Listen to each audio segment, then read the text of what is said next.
पुरा भल आएको छ नदी छ यो नदीको नाम शारदा नदी भन्छ सो गाइस त्यही हो यो चाहिँ स्कुल हो यतातिर हाम्रो घर छ यो के यहाँ यस्तै हो म त यस्तो ठाउँमा आएको छु हेर्न सक्नुहुन्छ पुरै भिड छ यता यहाँ चाहिँ हल्का बजार छ सानो यो एरियामा यो बुट्टाले थियो कि यहाँ hey guys good morning welcome to my YouTube channel I hope सबैजना सन्चै हुनुहुन्छ होला सधैँको जस्तै आज पनि भ्लगमा आइसकेँ म भिडियो हेर्न नभुल्नु होला आज मेरो दिनको सुरुवात भर्खर उठेर यता आएको छु यता रोड साइडतिर घुमघाम गर्न यसो फ्रेस हुन बिहान आज सन्डेको दिन बिदा हुन्छ नि त सक्नुहुन्छ गाइज रोड चाहिँ यस्तो छ हाम्रोतिरको यस्तो देख्न सक्नुहुन्छ यस्तो छ रोड चाहिँ त्यो खतरा हेर्न सक्नुहुन्छ गाइज म चाहिँ अब गोरु हेर्न जाँदैछु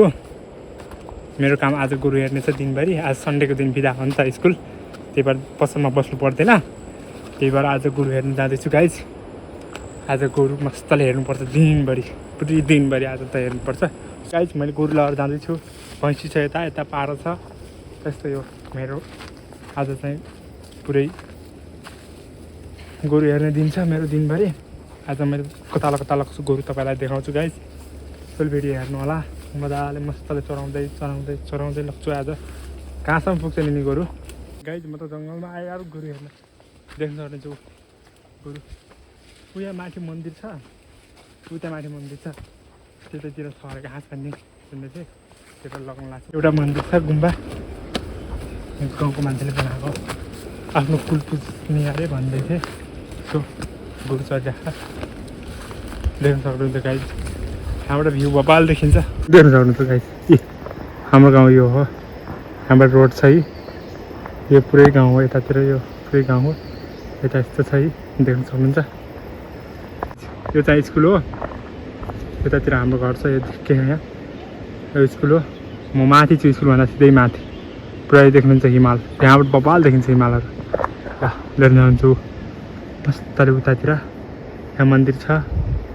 म चाहिँ गोरु चढाउन आएको छु यहाँ तल रोड छ एउटा यहाँ माथि पनि रोड छ मेन रोड यो माथिको हो अर्को रोड चाहिँ तल जाने रोड हाम्रोतिर नदी छ जान्छ नदी पुरा भल आएको छ नदी छ यो नदीको नाम शारदा नदी भन्छ सो गाइस त्यही हो म त यस्तो ठाउँमा आएको छु हेर्न सक्नुहुन्छ पुरै भिड छ यता यस्तो छ पुरै लोटेपछि यहाँबाट गइन्छ तल गोरु मस्तले चढिरहेको नि गाइज अब चाहिँ मैले गोरु लगाउनु लगाएको बान्न अब रात लगभग 4-5 बजिसक्यो सो त्यही हो पानी पनि पर्ला आस्तो गरेँ उताबाट हेर्न सक्नुहुन्छ अब त्यही हो लगाउनु लाग्छु गोरु यो भ्लगलाई यहीँ अन्त्य गर्न चाहन्छु आज आई होप सबैजनालाई भिडियो मन पऱ्यो होला भिडियो मन परेमा लाइक सेयर सब्सक्राइब गर्न चाहिँ नभुल्नु होला अर्को भिडियोमा भेट्ने बाचा गर्दै आजलाई bye bye thanks for watching